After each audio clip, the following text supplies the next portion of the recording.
Hello everyone, welcome back. तो हमने last class में सेक्शन 4 सेक्शन 5 तक देख लिया था। सेक्शन 3 काफ़ी चीज़ें हम देख चुके थे अपनी लास्ट क्लास में। तो आई होप आज हमें स्टार्ट करना है सेक्शन 8 से। सेक्शन 8 से स्टार्ट करना हमें। तो इस क्लास में पर्टिकुलरली अगर बात करें इस क्लास की, तो हम देखेंगे सेक्शन 8 को देखेंगे, और इसके बाद 9 को देखेंगे, 17, और अगर टाइम परमिट करता है तो 36 को भी देख लेंगे। ठीक है, तो इतना करना है आज। स्टार्ट करते हैं सेक्शन 8 से। ऑलराइट, आई होप आपको लास्ट वीडियो में हमने जो बात करी वो आपको इजीली चीजें समझ में आई होंगी। सेक्शन 8 से बात करते हैं। तो देखो सेक्शन 8 क्या कहता है।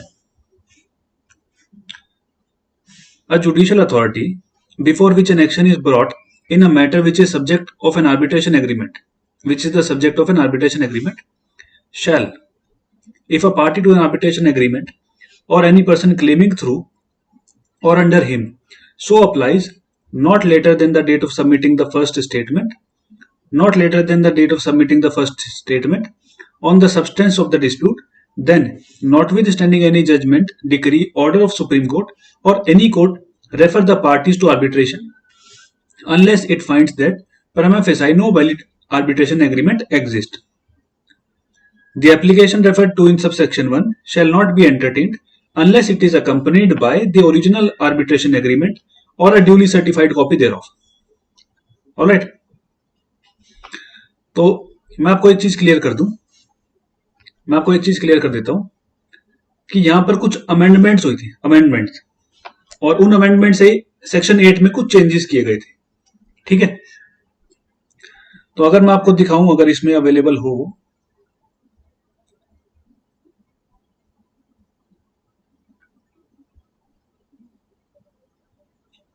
इसमें अवेलेबल नहीं है, लेकिन अगर आपके पास बेयर एक्ट है तो आप अपने बेयर एक्ट में फुटनोट में देखो, नीचे फुटनोट जो दिया हुआ है उसमें देखो, उसमें आपको मिलेगा कि पहले क्या था, इससे पहले क्या था, वो आपको मिलेगा आपके बेयर एक्ट के फुटनोट में। ठीक है, तो मैं उसको रीड आउट करता हूं क्या लिखा हुआ है। इससे पहले क्या था, अ judicial authority before which an action is brought in a matter which is the subject of an arbitration agreement,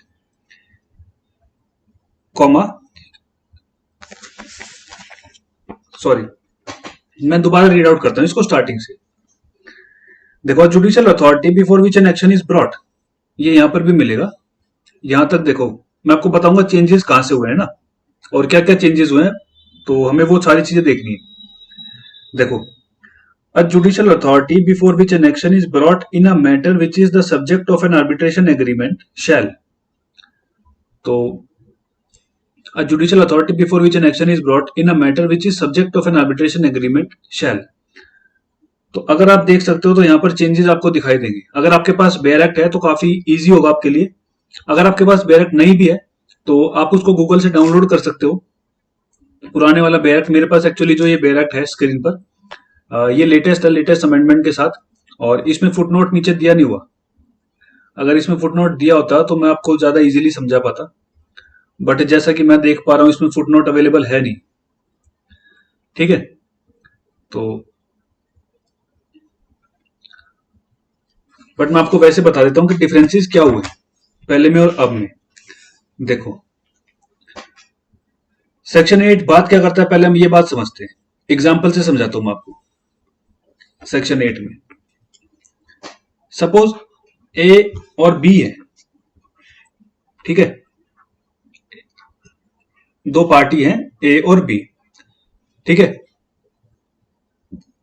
इनके बीच में एक आर्बिट्रेशन एग्रीमेंट है, या एक आर्बिट्रेशन क्लॉज है, कुछ भी समझ लो, बट आर्बिट्रेशन एग्रीमेंट है इनके बीच में। ठीक है, क्या होता है आगे, एक डिस्प्यूट अराइज होता है दोनों के बीच में, डिस्प्यूट होता है। ठीक है, ए और बी के बीच में डिस्प्यूट होता है, लेकिन ए और बी का जो कॉन्ट्रैक्ट है उसमें एक आर्बिट्रेशन एग्रीमेंट क्लॉज है, एक आर्बिट्रेशन क्लॉज है, या फिर एक सेपरेट आर्बिट्रेशन एग्रीमेंट है। ऑलराइट, आगे चलते हैं। अब डिस्प्यूट है दोनों के बीच में, तो सपोज कोई भी एक पार्टी ए या बी में से, सपोज ए कोर्ट में जाता है। ए कहां जाता है? कोर्ट में जाता है, आर्बिट्रेशन में नहीं जाता, आर्बिट्रेशन ट्रिब्यूनल में, आर्बिट्रेशन में नहीं जाता, कोर्ट में चला जाता है। अब बी के पास क्या रेमेडी होगी? बी के पास क्या रेमेडी अवेलेबल है? बी क्या कर सकता है? मान लो बी को आर्बिट्रेशन में जाना है, आर्बिट्रेशन कराना है बी को, क्योंकि मैंने आपको बताया कि आर्बिट्रेशन जो है एक तरीके से आउट ऑफ कोर्ट सेटलमेंट होता है, आउट ऑफ कोर्ट सेटलमेंट, जिसमें आपको कोर्ट में जाने की जरूरत नहीं होती। ठीक है, तो बी के पास क्या रेमेडी अवेलेबल होगी? ठीक है, बी के पास क्या रेमेडी अवेलेबल होगी? देखो, मैंने आपको बताया था इस लास्ट वीडियो में कि आर्बिट्रेशन में आउट ऑफ कोर्ट सेटलमेंट होता है, आउट ऑफ कोर्ट सेटलमेंट होता है, और आपको कोर्ट में जाने की जरूरत नहीं होती, कोर्ट के प्रोसीजर फॉलो करने की जरूरत नहीं होती। आईपीसी, सीआरपीसी, सीपीसी, सीआरपीसी कह रहा हूं, सीपीसी, तो वो सब चीजें आपको फॉलो करने की जरूरत नहीं होती। तो होता क्या है कि आर्बिट्रेशन का इजी प्रोसेस होता है, और कोर्ट प्रोसेस से अगर आप जाओगे सीपीसी से, तो वो डिफिकल्ट होता है, टाइम कंज्यूमिंग होता है, और फाइनेंशियली भी और बिजनेसेस के लिए तो फेवरेबल नहीं भी होता, बिकॉज काफी कुछ बहुत सारी टेक्निकलिटीज होती हैं, और दोनों साइड से एलिगेशंस और दोनों साइड से एडजमेंट्स, और आई मीन टू से कि टाइम वेस्ट काफी होता है कोर्ट में। और आर्बिट्रेशन में प्रोसेस इजी होता है, और आपके अकॉर्डिंगली आप डिसाइड कर सकते हो, अपनी वेन्यू डिसाइड कर सकते हो, आपको कहां पर डिसाइड करना है ना, वो सारी चीज हम देखेंगे। अपने तरीके से अपना खुद का आर्बिट्रेटर अपॉइंट कर सकते हो, अपनी पार्टी, और मतलब काफी इजी प्रोसेस होता है आर्बिट्रेशन का। अब जो हम बात कर रहे हैं अभी ए और बी के बीच में, हम जो अभी ए और बी के बीच में बात कर रहे हैं, तो इस सिचुएशन में इनके पास भी आर्बिट्रेशन एग्रीमेंट है, आर्बिट्रेशन एग्रीमेंट है इनके पास भी। ठीक है, बट क्या होता है कि ए चला जाता है कोर्ट में, ए आर्बिट्रेशन में नहीं जाता है, कोर्ट में चला जाता है, और बी चाहता है कि प्रोसेस आर्बिट्रेशन के थ्रू हो, क्योंकि हमारे पास आर्बिट्रेशन एग्रीमेंट है। ठीक है ना, तो बी क्या चाहता है कि हम आर्बिट्रेशन में जाएं। तो बी के पास क्या रेमेडी होगी, बी के पास क्या ऑप्शंस अवेलेबल होंगे? तो अब पढ़ो 8 को, अभी आपको समझ आएंगी चीज क्या है, और फिर मैं बताऊंगा आपको कि पहले क्या था और अभी डिफरेंस क्या हुआ है, अमेंडमेंट क्या हुई है, अमेंडमेंट से क्या चेंजेस हुए। बेसिकली 4 चेंजेस हुए, और चारों चेंजेस हम डिस्कस करेंगे एक एक करके डीप में। ठीक है, देखो, अ judicial authority before which an action is brought in a matter, है ना, एक जुडिशियल अथॉरिटी जिसके आगे मैटर आता है, जुडिशियल अथॉरिटी के आगे, which is the subject of an arbitration agreement, जो आर्बिट्रेशन एग्रीमेंट का सब्जेक्ट है। हमारे इस केस में देखो, हमारे इस केस में अगर हम बात करें, तो जुडिशियल अथॉरिटी क्या है? ये कोर्ट जुडिशियल अथॉरिटी है, और इसके आगे मैटर आता है, जो कि एक सब्जेक्ट यहां पर, जो कि आर्बिट्रेशन एग्रीमेंट का सब्जेक्ट है, क्योंकि पार्टीज के बीच में ऑलरेडी एग्रीमेंट है ना, आर्बिट्रेशन एग्रीमेंट, तो ये सब्जेक्ट हो गया आर्बिट्रेशन एग्रीमेंट का भी। कोई भी डिस्प्यूट मान लो इसमें। अब देखो, brought in a matter which is the subject of an arbitration agreement shall if a party to the arbitration agreement or any person claiming through or under him, ये बाद में ऐड हुआ था,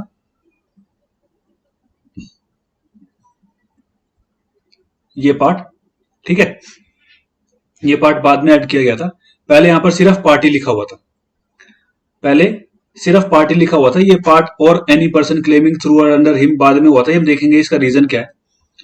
तो if a party to an arbitration agreement or any person claiming through under him so applies not later than the date of, not, ये date word भी बाद में आप अपना नोट करते रहो कि कौन कौन सी चीजें हैं, जो 4 चीजें मैं बता रहा हूं। एक तो ये हो गई, ये फर्स्ट, ये हो गई सेकंड, ये डेट भी, ये डेट वर्ड नहीं था पहले, बाद में इसको ऐड किया गया। ठीक है ना, तो 2 चीजें मैंने आपको बताई जो चेंजेस हुए हैं पहले से और अभी में, इनको हम डिस्कस करेंगे आगे, बट आप इनको मार्क कर सकते हो अपने बेरेक्ट में, या फिर लिख सकते हो अपने नोट्स में। और इसका रीजन बताऊंगा मैं कि ऐसा क्यों हुआ। तो कहां पर थे हम, दोबारा पढ़ लेते हैं एक बार शुरू से, अभी आपको ये समझ आएगा ये section. A judicial authority before which an action is brought in a matter which is subject of an arbitration agreement, ठीक है, shall if a party to the arbitration agreement or any person claiming through or under him so applies, वो apply करते हैं, not later than the date of submitting his first statement on the substance of the dispute, then, notwithstanding any judgment, decree, or order of Supreme Court or any court, refer the parties to arbitration. Refer the parties to arbitration unless it finds prima facie no valid arbitration agreement exist. अब देखो क्या लिखा हुआ, refer the parties to arbitration. अब मैं आपको समझाता हूं। देखो हमने क्या बात करी, ए और बी के बीच में एक आर्बिट्रेशन एग्रीमेंट है, ठीक है ना, कोई भी कॉन्ट्रैक्ट, सपोज उन्होंने कोई बिजनेस कॉन्ट्रैक्ट करा है और उसके साथ साथ उन्होंने एक आर्बिट्रेशन एग्रीमेंट भी करा है, और ए और बी के बीच में डिस्प्यूट हो जाता है और ए चला जाता है कोर्ट में, ठीक है। बी चाहता है आर्बिट्रेशन कराना, तो बी के पास क्या रेमेडी है, बी के पास ये रेमेडी होगी, बी के पास रेमेडी होगी कि वो सेक्शन 8 की एप्लीकेशन फाइल करे कोर्ट में। मैंने आपको बताया ना लास्ट, जो लास्ट क्लास हमने देखी उसमें मैंने आपको बताया कि कुछ आपको ऐसे प्रोविजंस मिलेंगे या कुछ इस तरीके की सिचुएशन अराइज होगी, कुछ ऐसी सिचुएशंस अराइज होंगी जहां पर आपको कोर्ट में जाना पड़ेगा। 4-5 सिचुएशंस है जो हम डील करेंगे। मैंने आपको लास्ट क्लास में बताया था कि हमें ये पढ़ना क्यों जरूरी है और कोर्ट में किस तरीके से ये काम आता है। तो आर्बिट्रेशन का मतलब ये नहीं कि आर्बिट्रेशन का मतलब है तो अब कोर्ट में जाना ही नहीं पड़ेगा। कुछ सिचुएशंस ऐसी अराइज होती हैं जहां पर आपको कोर्ट में जाना पड़ता है, ठीक है ना, सेक्शन 9-17 भी हम देखेंगे। तो कुछ सिचुएशंस ऐसी होती हैं जहां पर आपको कोर्ट में जाना पड़ता है, कोर्ट में एप्लीकेशन लगानी पड़ती है, कोर्ट से ऑर्डर लेना पड़ता है। तो उसी का एक ये एग्जांपल है। तो अब बी के पास क्या राइट है, बी के पास क्या रेमेडी है पर्टिकुलरली, कि वो सेक्शन 8 की एप्लीकेशन लगाए कोर्ट में एप्लीकेशन लगाए सेक्शन 8 की, और कोर्ट को ये बताए कि जज साहब हमारे पास एक आर्बिट्रेशन एग्रीमेंट है और उसके अकॉर्डिंगली हमारा मैटर कोर्ट में ना सुना जाए और हमारा मैटर आर्बिट्रेशन एग्रीमेंट के अकॉर्डिंगली आर्बिट्रेशन में जाना चाहिए, ठीक है। तो वो कोर्ट से क्या रिक्वेस्ट करेंगे इस एप्लीकेशन के थ्रू, सेक्शन 8 के एप्लीकेशन के थ्रू, कि हमारा मैटर कोर्ट में ना जाए, कोर्ट में हियर ना हो, आर्बिट्रेशन के थ्रू हियर हो, आर्बिट्रेशन होना चाहिए। अब आप इसको दोबारा पढ़ लो एक बार चाहो तो, अब आपको एक कंप्लीट चीज समझ आ जाएगी। A judicial authority before which an action is brought in a matter which is subject of an arbitration agreement, एक मैटर आता है जुडिशियल अथॉरिटी के पास जो मैटर आर्बिट्रेशन एग्रीमेंट का सब्जेक्ट है। तो shall if a party to an arbitration agreement, कोई सी भी पार्टी ए या B, or any person claiming through under him, या उनके अंडर कोई पर्सन क्लेम करता है तो वो, so applies not later than the date of submitting his first statement जमा होने से पहले अप्लाई करे कोर्ट में सेक्शन 8 की एप्लीकेशन को on the substance of the dispute, then not with standing any judgment, decree, order of Supreme Court. फिर क्या होगा कि अगर कोई भी जजमेंट है, ऑर्डर है सुप्रीम कोर्ट का, या कोई भी डिक्री है, जजमेंट क्या लिखा हुआ है, judgment, decree, order of Supreme Court और एनी कोर्ट, है ना, किसी कोर्ट का कोई भी जजमेंट, ऑर्डर, डिग्री, कुछ भी पेंडिंग हो, उससे कोई फर्क नहीं पड़ता।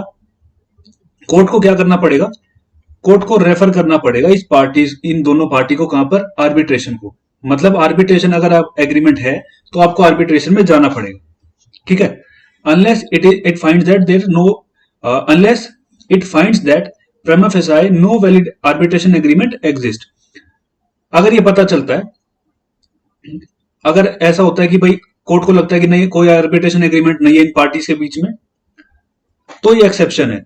अदरवाइज अगर आपके पास आर्बिट्रेशन का एग्रीमेंट है, जैसा हमने इस सिचुएशन में देखा, यहां पर आर्बिट्रेशन एग्रीमेंट था इन पार्टीज के पास, तो कोई भी पार्टी सेक्शन 8 की एप्लीकेशन लगा सकती है, और सेक्शन 8 की एप्लीकेशन के साथ उस पार्टी को कोर्ट में नहीं जाना पड़ेगा, कोर्ट उसको ऑर्डर कर देगा कि आप आर्बिट्रेशन में जाओ, ठीक है, ठीक है। देख लेते हैं, अब यहां पर देख लेते हैं reference of matters to arbitration, ठीक है ना। सेक्शन 8 किस बारे में बात करता है, सेक्शन 8 बारे में बात करता है, reference of matters to arbitration. मतलब अगर कोई मैटर सिविल कोर्ट में आता है, सपोज ए और बी के बीच में आर्बिट्रेशन एग्रीमेंट है, दोबारा रिवाइज करा रहा हूं मैं आपको एक बार, ए और बी के बीच में कोई आर्बिट्रेशन एग्रीमेंट है और इनके बीच में कोई डिस्प्यूट अराइज होता है और ए फाइल कर देता है सिविल सूट, कोर्ट में चला जाता है, सिविल सूट फाइल कर देता है, ठीक है। तो can be ask for arbitration, क्या बी आर्बिट्रेशन के लिए मांग सकता है? क्या ये बी बोल सकता है कि हमें आर्बिट्रेशन में जाना है? तो yes, B will file an application under section 8। Under section 8 की एप्लीकेशन फाइल करेगा बी और रिक्वेस्ट करेगा कोर्ट को, request the court to refer the matter to, क्या रिक्वेस्ट करेगा कि कोर्ट इस मैटर को क्या करे, आर्बिट्रेशन को रेफर कर दे, ठीक है। Refer the matter to arbitration, ठीक है। तो जैसा कि मैंने आपको बताया कि 2015 में एक अमेंडमेंट होती है सेक्शन 8 में और 4 चेंजेस करे जाते हैं। 4 चेंजेस वर मेड, 4 चेंजेस करे जाते हैं। उनमें से मैंने आपको 2 तो बताए कि एक तो ये चेंज है, ये ऐड किया गया, और एक ये डेट वाली बात ऐड करी गई, ठीक है, ठीक है ना। अगर हम बात करें एक ये डेट, और एक मिनट रुक जाओ, मैं पेन चेंज कर लेता हूं, ठीक है। तो एक तो ये चेंज हुआ, एक ये चेंज हुआ, ठीक है, हमने देख लिया। अब आगे देख लेते हैं सेकंड को। The application referred to in subsection 1, the application referred to in subsection 1, जो यहां पर एप्लीकेशन रेफर हुई सेक्शन 1 में, सबसेक्शन 1 में, shall not be entertained unless it is accompanied by an original arbitration agreement or duly certified। तो ये जब तक नहीं सुनी जाएगी, जब तक इसके साथ में क्या नहीं होगा, एक ओरिजिनल आर्बिट्रेशन एग्रीमेंट। जो भी ए और बी के बीच में आर्बिट्रेशन एग्रीमेंट है, इसका कहने का मतलब ये है कि जो एग्रीमेंट है ना, एग्रीमेंट ये जो है आपके पास, इसकी कॉपी जब आप यहां जाओगे ना, कोर्ट में जा रहे हो, एप्लीकेशन लगा रहे हो सेक्शन 8 की, तो इस एप्लीकेशन के साथ, ये आपने सेक्शन 8 की एप्लीकेशन बनाई, इसके साथ में आपको अटैच करना पड़ेगा ये आर्बिट्रेशन एग्रीमेंट। ये तो सेक्शन 8 की कॉपी हो गई और ये हो गया आर्बिट्रेशन एग्रीमेंट। तो ये दोनों अप्लाई करने पड़ेंगे आपको कोर्ट में, दोनों चीजें आप साथ में लगाओगे जब कोर्ट में जाओगे और सेक्शन 8 की एप्लीकेशन मांगोगे ना कि भाई हमारे मैटर को आर्बिट्रेशन में शिफ्ट कर दिया जाए। तो ये दोनों चीजें, एक तो ये अपनी ये सेक्शन 8 की एप्लीकेशन हो गई आपकी, सेक्शन 8 की, और ये आर्बिट्रेशन एग्रीमेंट साथ में लगाओगे, तभी कोर्ट आपके मैटर को हियर करेगा। ये लिखा हुआ है यहां पर देखो, the application referred to in subsection 1 shall not be entertained unless it is accompanied by the original arbitration agreement or duly certified copy thereof, ठीक है, और duly certified copy thereof, ठीक है। तो यहां पर भी अमेंडमेंट हुई थी। आगे देखो प्रोवाइजो देखो, इसमें बताऊंगा मैं अमेंडमेंट कहां हुई थी। ये देखोगे ना अमेंडमेंट, जहां पर भी अमेंडमेंट होती है ना, वहां पर आपको ये चीजें, एक मिनट रुक जाओ, मैं इसको, सॉरी, जहां भी आपको अमेंडमेंट होगी ना, अगर आपको पता करना है कि अमेंडमेंट है कहीं पर, तो वहां पर आपको ये फुटनोट के नंबर ऐसे लिखे हुए मिलेंगे। देखो ये 1 यहां पर अमेंडमेंट हुई है, और ये 2 यहां पर हमें इस क्लॉज में अमेंडमेंट हुई है। तो वहां पर आपको ये देखने को मिलेंगी ये चीजें, तो आपको ये देख लेनी चाहिए चीजें कि अमेंडमेंट क्या हुई है, ठीक है। अब आगे पढ़ते हैं। Provided that where the original arbitration agreement or certified copy thereof is not available with the party applying for reference to arbitration under subsection 1, and the said agreement or certified copy is retained by the other party to that agreement, then, अब ये क्या कह रहा है, पहले मैं आपको बताता हूं ये क्या कह रहा है। मान लो बी के पास ये आर्बिट्रेशन एग्रीमेंट है ही नहीं, मतलब उनके बीच में आर्बिट्रेशन एग्रीमेंट तो हुआ है, लेकिन ये कॉपी नहीं है बी के पास, ये आर्बिट्रेशन एग्रीमेंट की कॉपी नहीं है। फिर क्या होगा इस सिचुएशन में? और अगर कॉपी नहीं है तो ये सबसेक्शन 2 क्या कहता है कि अगर कॉपी नहीं है तो आप फाइल ही नहीं कर सकते। अगर कॉपी नहीं है आपके पास तो आप तो फाइल ही नहीं कर सकते ना फिर। तो इसीलिए ये अमेंडमेंट लाई गई। ये अमेंडमेंट बाद में इसी पर्पस के लिए लाई गई कि अगर आपके पास नहीं है आर्बिट्रेशन एग्रीमेंट की कॉपी तो आप क्या कर सकते हो। तो क्या लिखा, then the party so applying shall file application along with the copy of the arbitration agreement या तो कॉपी लगा दो of arbitration agreement and the petition praying the court to call upon the other party, या फिर आप उसमें एक petition लगाओ और कोर्ट से कहो कि वो दूसरी पार्टी से call upon the other party to produce the original arbitration agreement or its duly certified copy before that court. ठीक है ना। तो ऐसे सेम प्रोविजंस आपको इंडियन एविडेंस एक्ट में मिलेंगे, वो मैं आपको बताऊंगा अभी कहां पर क्या है।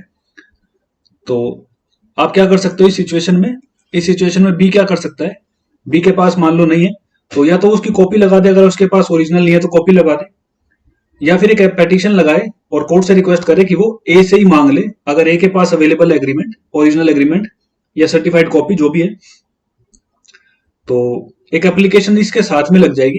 आर्बिट्रेशन एग्रीमेंट अगर आपके पास नहीं है ना इस सिचुएशन में अगर आपके पास आर्बिट्रेशन एग्रीमेंट नहीं है तो आप दूसरी एप्लीकेशन इसके साथ लगा सकते हो, इसके साथ में। ठीक है ना। उसमें आप रिक्वेस्ट कर सकते हो कि ए से ही वो कॉपी ले ली जाए। ठीक है ना, आर्बिट्रेशन एग्रीमेंट की। तो ये प्रोविजंस है आपको इंडियन एविडेंस एक्ट में मिलेंगे देखने को। मैं आपको बताऊंगा अभी सारे क्या क्या चीजें। अभी हम बात करते हैं एक एक करके कि चेंजेस क्या हुए।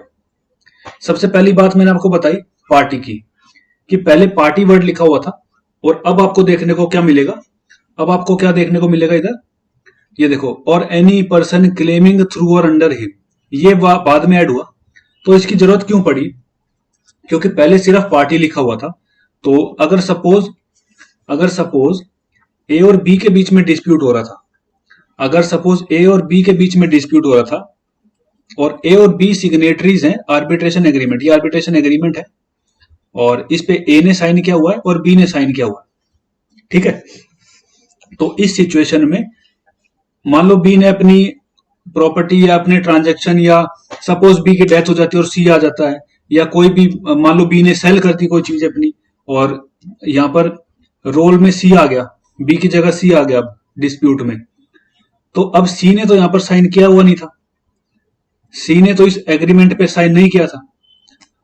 तो इसका मतलब as per the earlier section before amendment what was construed was, क्या माना जाता था, ये माना जाता था कि C agreement, according to this agreement C cannot enter into an arbitration, C cannot ask for an arbitration, C arbitration के लिए नहीं बोल सकता और सी आर्बिट्रेशन नहीं कर सकता, क्योंकि सी यहां पर सिग्नेटरी नहीं है इस एग्रीमेंट में। आप अगर देख सकते हो ये एग्रीमेंट है, ये आर्बिट्रेशन एग्रीमेंट है, तो ये किसने साइन किया है, ए ने साइन किया है और बी ने साइन किया है, ए ने साइन किया और बी ने साइन किया है, बट सी ने तो साइन नहीं किया।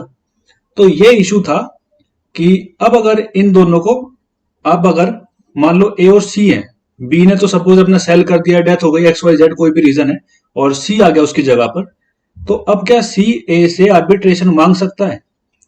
अब क्या अगर इनके बीच में कोई डिस्प्यूट होता है तो क्या सी ए को ये बोल सकता है कि हम कोर्ट में ना जाकर आर्बिट्रेशन में जाएंगे?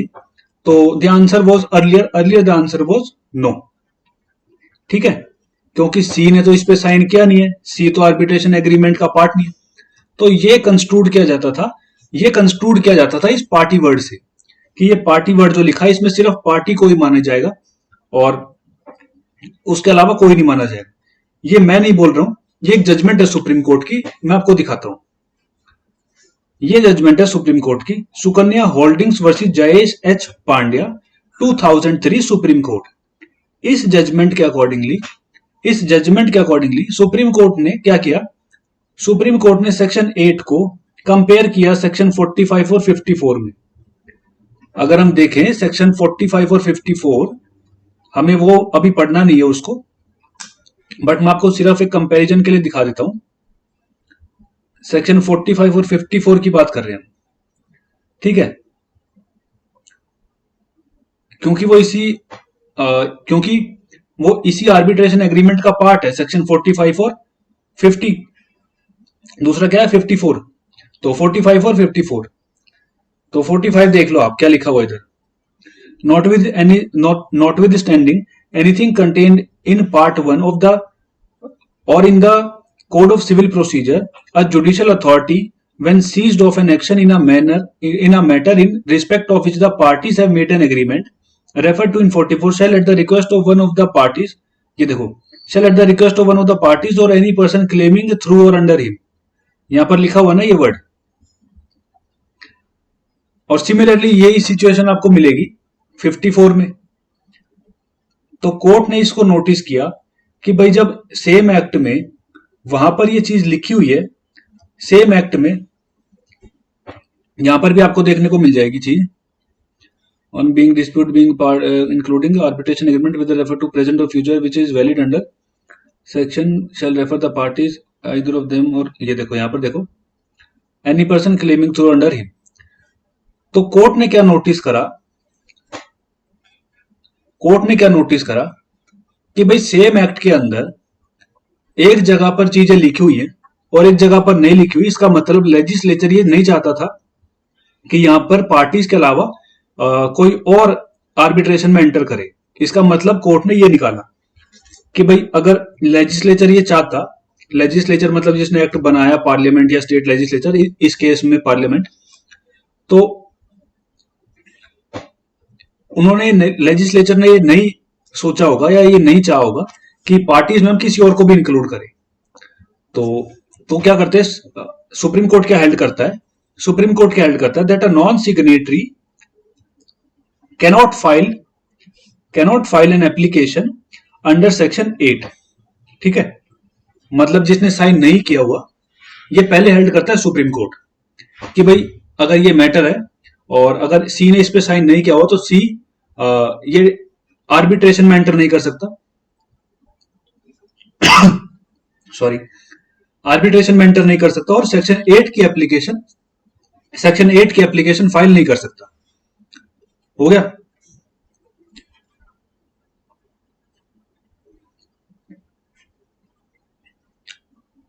तो ये हेल्ड होता है सुप्रीम कोर्ट में इस केस में।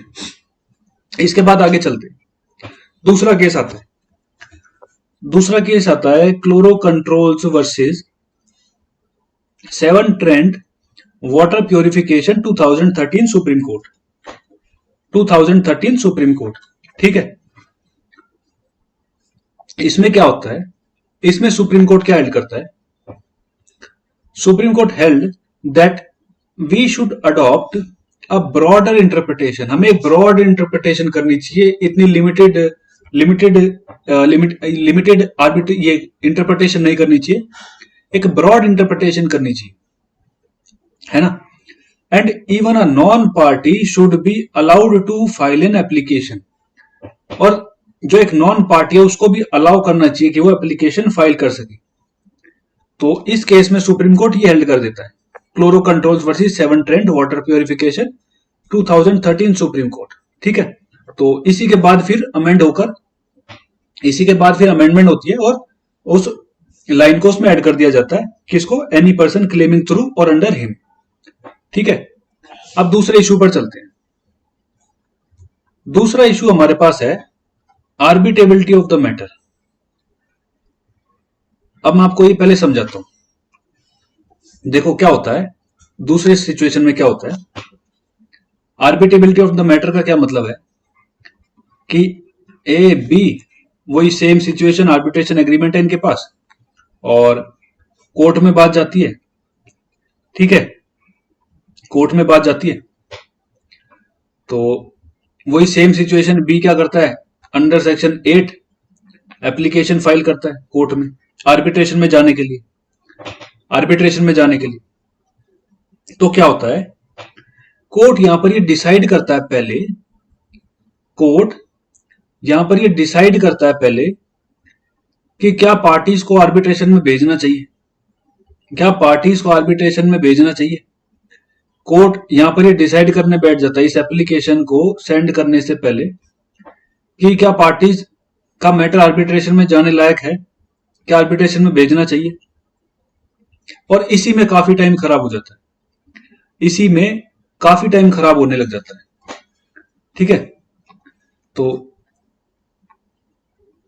एक बार पहले सेक्शन 16 पर आ जाओ, इसको सेक्शन 16 के साथ रीड करते हैं। सेक्शन 16 पर आ जाओ। देखो इसलिए मैं कहता हूं कि आपके पास ना बेयर एक्ट अपना होना चाहिए, ताकि आप अपने बेयर एक्ट में नोट्स बना सके, बेयर एक्ट में चीजें नोट कर सके, या नहीं भी नोट करे तो एटलीस्ट अपने बेयर एक्ट में लिखी हुई चीजें ज्यादा लॉन्ग टाइम तक याद रहती है। जैसे मेरे पास मेरे बेयर एक्ट में चीजें लिखी हुई है, तो उनको पढ़ते हुए ही काफी चीजें और चीजें जो ना याद आ जाती है, अगर आपके पास बेयर एक्ट में अपनी चीजें लिखी हुई है तो। ठीक है, देखो कंप्लीट 16 नहीं पढ़ेंगे, जो रेलेवेंट पार्ट है वो बता रहा हूं आपको। The arbitral tribunal may rule on its own jurisdiction, including ruling on any objection with subject to existence or validity of arbitration agreement। क्या कहता है कि आर्बिट्रल ट्रिब्यूनल जो है ना, आर्बिट्रल ट्रिब्यूनल वो अपनी jurisdiction खुद डिसाइड कर सकता है, including ruling on any objection, अगर कोई ऑब्जेक्शन लगा तो वो भी डिसाइड कर सकता है, with respect to the existence or validity of the arbitration agreement. ठीक है ना, अगर कोई ऑब्जेक्शन आर्बिट्रेशन एग्रीमेंट के रिगार्डिंग है तो वो भी डिसाइड कर सकता है, और अपनी जुरिस्डिक्शन भी डिसाइड कर सकता है।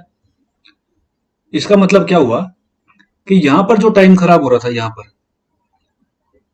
भाई आपने एप्लीकेशन फाइल करी, किस चीज की एप्लीकेशन फाइल करी आपने, सेक्शन 8 की।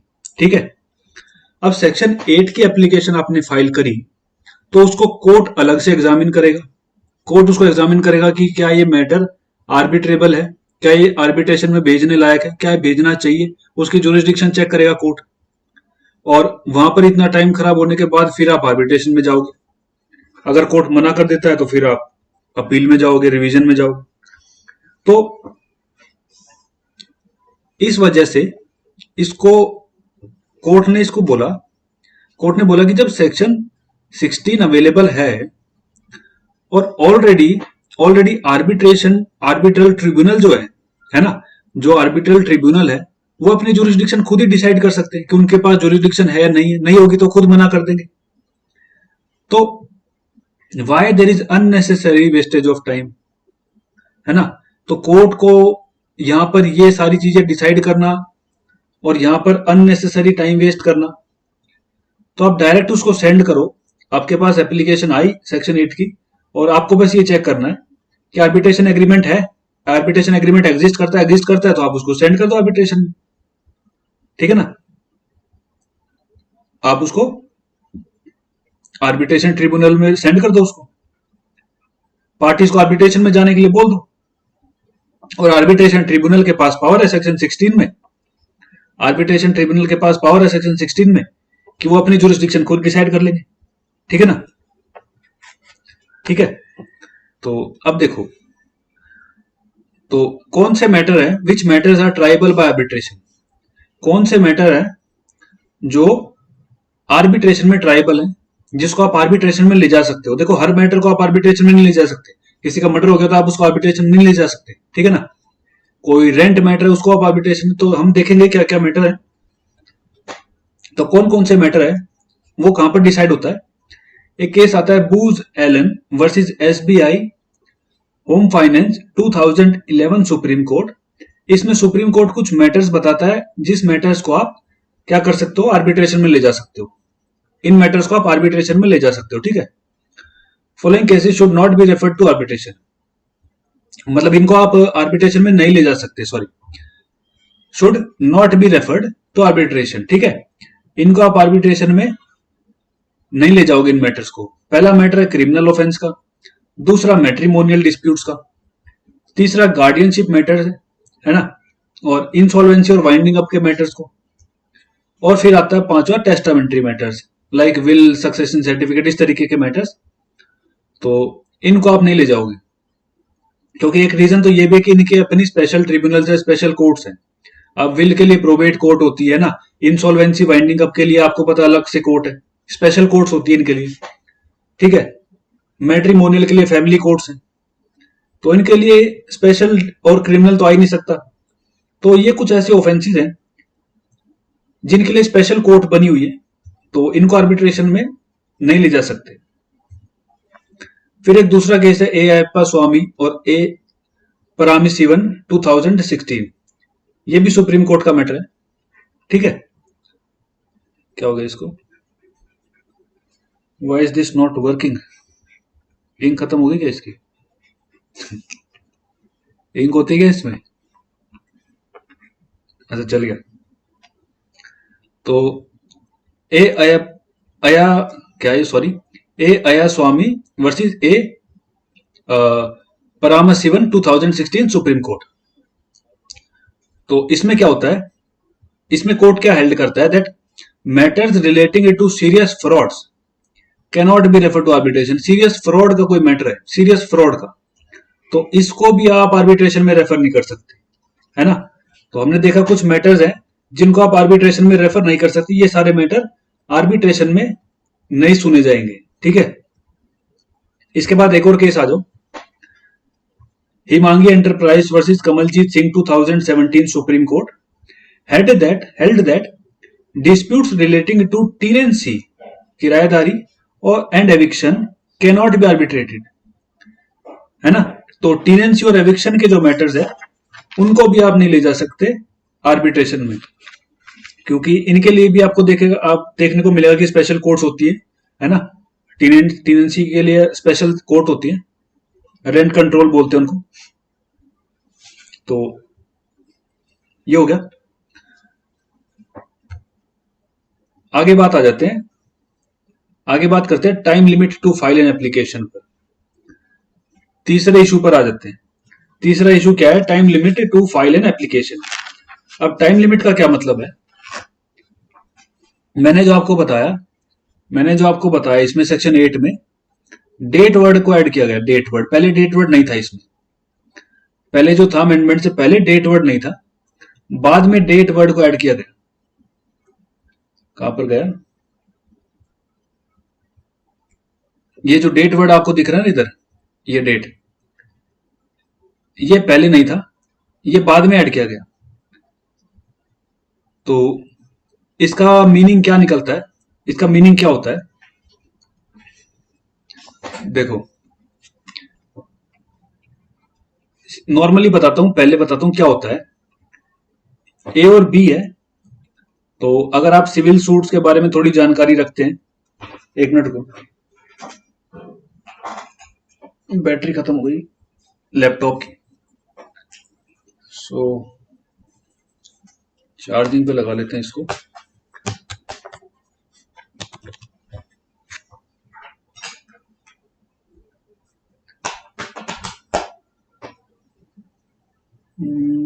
ऑलराइट, देखो ए और बी के बीच में सूट है। नॉर्मली क्या होता है, अगर आपको सिविल केसेस के बारे में थोड़ी नॉलेज हो, तो ए अपनी प्लेन फाइल करता है और बी अपनी रिटर्न स्टेटमेंट देता है। ए अपनी प्लेन फाइल करता है, सॉरी प्लेन बी को थोड़ी देगा, कोर्ट में फाइल करते हैं ना,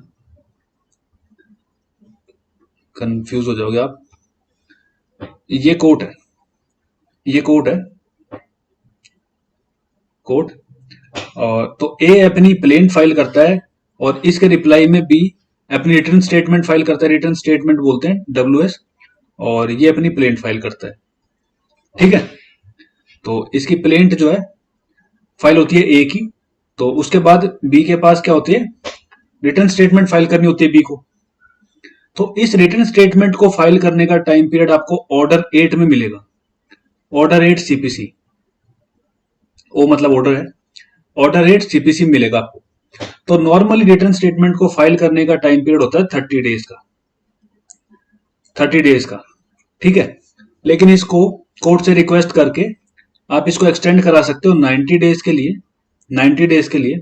और कमर्शियल सूट्स में ये 120 डे मैक्सिमम जो है 120 डेज मिल सकते हैं कमर्शियल में, और नॉर्मली 30 डेज के अंदर होनी चाहिए, बट कोर्ट परमिशन दे तो 90 डेज और 120 डेज, ये सिचुएशन होती है सिविल सूट्स में, ठीक है। ऑर्डर 8 CPC टाइम पीरियड बताता है कि रिटर्न स्टेटमेंट 30 डेज में फाइल होनी चाहिए, है ना। फिर से बताऊं अगर मैं आपको, तो ए ने अपनी प्लेंट फाइल करी, तो उस प्लेंट के रिप्लाई में, जैसे अगर सपोज मेरे ऊपर कोई केस फाइल करता है तो मेरे को प्लेंट मिलेगी, कोर्ट मेरे को प्लेंट देगा भाई आपके ऊपर ये केस फाइल हुआ है, तो मैं उस प्लेंट का रिप्लाई दूंगा, है ना। तो उस रिप्लाई को बोलते हैं रिटर्न स्टेटमेंट। और उसका टाइम पीरियड होता है, जैसे मेरे को मिली तो नॉर्मली उसका टाइम पीरियड जो लिखा हुआ है ऑर्डर 8 में, हालांकि मैंने देखा नहीं कि 30 डेज में कोई फाइल कर दे। पहली तारीख पे तो आके प्लेन टी मिलती है उनको, और 2-3 तारीख के बाद WS फाइल होती है, बट नॉर्मली जो लिखा हुआ मैं आपको उसकी बात करता हूँ। तो 30 डेज का टाइम पीरियड है, और उसके बाद कोर्ट उसको एक्सटेंड करके 90 डेज तक अलाउ कर सकता है, ठीक है। और कमर्शियल सूट अगर है कोई कमर्शियल सूट तो 120 डेज है, उसमें आपको प्रोवाइजो में उन चीजों में आप देखोगे लिखा हुआ मिलेगा। तो अब यहां पर अगर हम बात करें तो पहले डेट का मेंशन नहीं था। ये क्या कहता है, अगर ये एक बार इसको दोबारा पढ़े, एक बार इसको अगर आप दोबारा पढ़ो तो ये देखो क्या कहता है, A judicial authority before which an action is brought in a matter which is subject of an arbitration agreement shall, if a party to arbitration agreement or any person claiming through under him so apply करते हैं कब, not later than date of submitting his first statement on the substance of the dispute। तो इससे जो first statement की date है उससे late नहीं कर सकते आप। तो यहां पर डेट वर्ड लिख दिया, पहले क्या था, पहले बोलता था कि फर्स्ट स्टेटमेंट से पहले कर सकते हो, पहले डेट वर्ड नहीं था। डेट वर्ड का मतलब क्या था कि अब डेट वर्ड का क्या मतलब निकलता है कि ये टाइम पीरियड जो है ना ये वैलिड होगा, मतलब 30 डेज माने जाएंगे। 30 डेज, पहली डेट क्या होती है, 30 डेज होती है। और पहले डेट मेंशन नहीं थी, डेट मेंशन नहीं थी का मतलब क्या था कि आप फर्स्ट स्टेटमेंट आने से पहले कभी भी जमा कर सकते हो, ठीक है। तो वहां पर आपके ऊपर बाउंडेशन नहीं थी 30 डेज वाली, लेकिन अब 30 डेज के अंदर ये डेट लिख जाने की वजह से अब आपकी जो टाइम लिमिट हो गई है वो 30 डेज, ठीक है ना। प्री अमेंडमेंट, अब देखो pre amendment, there was no time limit for filing the application under section 8, ठीक है ना, क्योंकि डेट वर्ड नहीं लिखा हुआ था।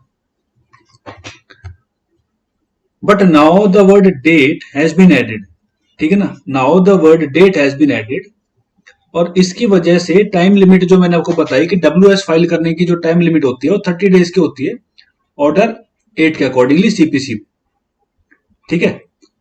तो अकॉर्डिंगली आपके पास भी कितना टाइम हुआ फाइल करने के लिए, 30 डेज, और मैक्सिमम 120 होता है विद परमिशन, वो मैंने आपको बताया कमर्शियल सूट्स में, ठीक है। तो ये डेट वर्ड का इंपैक्ट हुआ। इसके बाद चौथी चीज पे चलते हैं। An application under section 8 would only be entertained if it is accompanied with the original or the certified copy of the agreement। ये मैंने आपको दिखाया ना कि यहां पर क्या लिखा हुआ है कि एप्लीकेशन के साथ में आपको क्या देना पड़ेगा, एप्लीकेशन के साथ में आपको क्या देना पड़ेगा, आर्बिट्रेशन, ओरिजिनल आर्बिट्रेशन एग्रीमेंट। अगर आपके पास अवेलेबल नहीं है तो आप फाइल नहीं कर सकते सेक्शन 8, ये पहले लिखा हुआ था।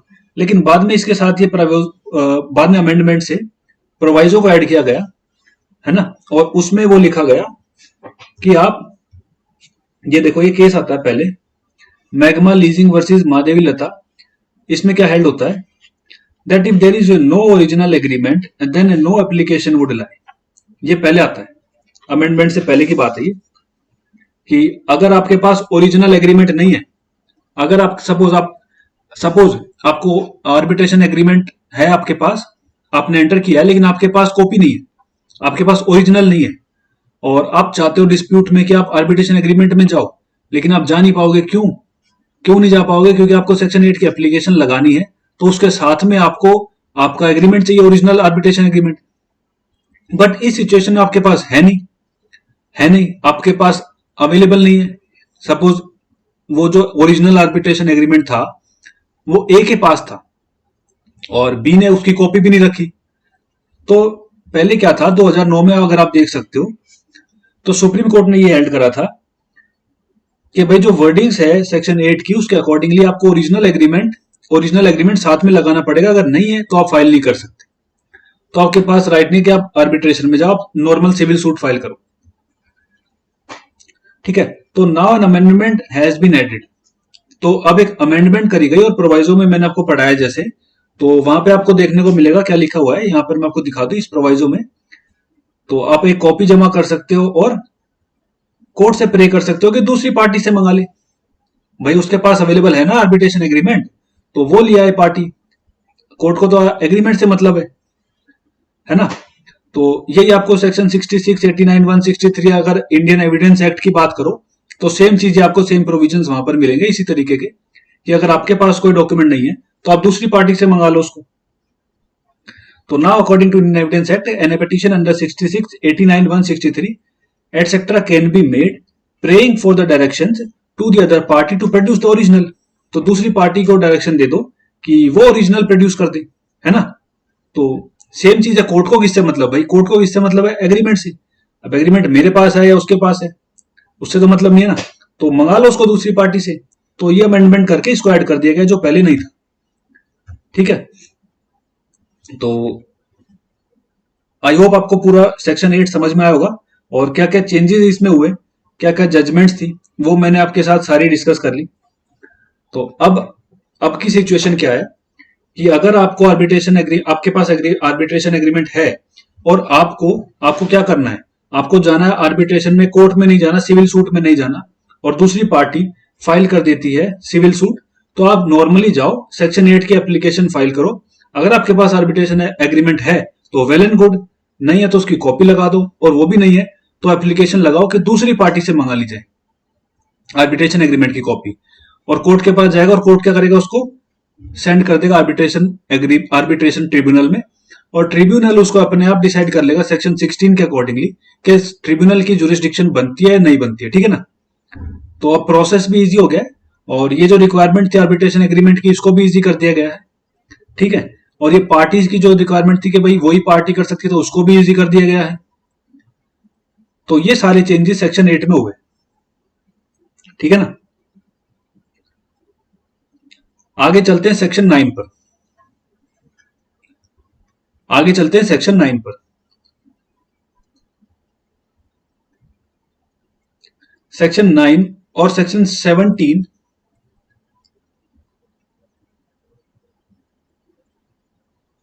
सेक्शन, या एक काम करते हैं हम, इसको नेक्स्ट वीडियो में कवर करते हैं, क्योंकि इसका भी एक प्रोसेस है, और मैं नहीं चाहता उसको बीच में हम छोड़े, बीच में हम उसको आधी आधी वीडियो में नहीं चाहता मैं चाहता हूं एक ही क्लास में हम सेक्शन 9, 17 और उसका क्या प्रोसेस है, क्या यूसेजेस है, उसमें भी थोड़ा टाइम लगेगा, क्योंकि वो भी काफी इंपॉर्टेंट है। और उसके साथ साथ हम सेक्शन 36 को भी कवर करने की कोशिश करेंगे। तो और मोस्टली आपको देखेगा कि सेक्शन 9 और सेक्शन 17 के एप्लीकेशंस बहुत बहुत कॉमनली यूज होती है आर्बिट्रेशन एग्रीमेंट के रिगार्डिंग में।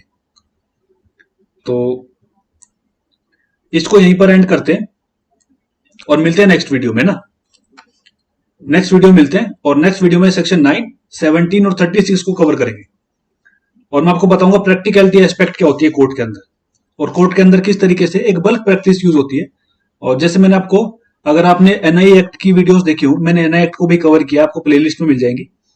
अगर आपको एनआई एक्ट की वीडियोस, एनआई एक्ट में कवर कंप्लीट प्रोसेस मैंने कवर किया है एनआई एक्ट का, तो वहां भी मैंने बताया था कि बल्क प्रैक्टिस क्या होती है। बल्क प्रैक्टिस जो एडवोकेट्स यूज करते हैं, कोर्ट्स में यूज होती है, सेम सेम तरीके की एक प्रैक्टिस सेक्शन 9 में भी आपको देखने को मिलेगी।